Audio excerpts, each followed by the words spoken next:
We think of active products and then passive products, which are RFID, but also include things like Bluetooth technologies now. And the way I like to think of the passive technologies are that it's like you've got the most efficient barcode scanner in the world. So you've got a gate, you've got a tunnel, and everything going past, doesn't matter how fast they're going past, that barcode scanner is going to scan them. The way that I think about our technology is more that sort of every minute you're doing a full warehouse stock check, which is a little bit different. So you're not saying what went through this gate and at what time did it go through and some milestone, but rather you have this full bird's eye view of everything that's happened and everything that's happening at that point in time.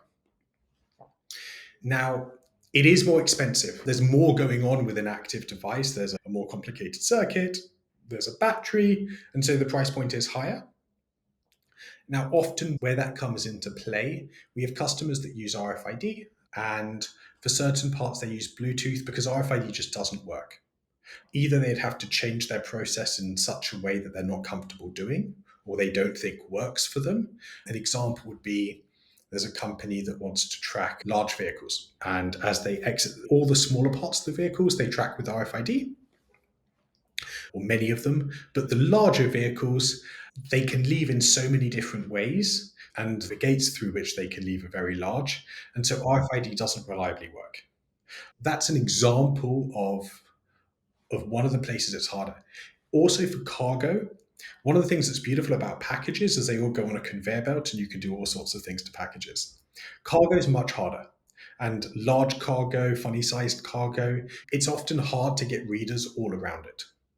And so that's where Bluetooth, which is a much more flexible technology, comes into play. Line of sight, one of our Bluetooth labels, we can read it over 200 meters away, which really gives you that range. And by having that range, you get to do all sorts of different things. And then cellular technologies, they totally remove the need for any infrastructure. So that's when you can start to track outside of your facilities because you're leveraging Verizon or Vodafone's infrastructure in order to track.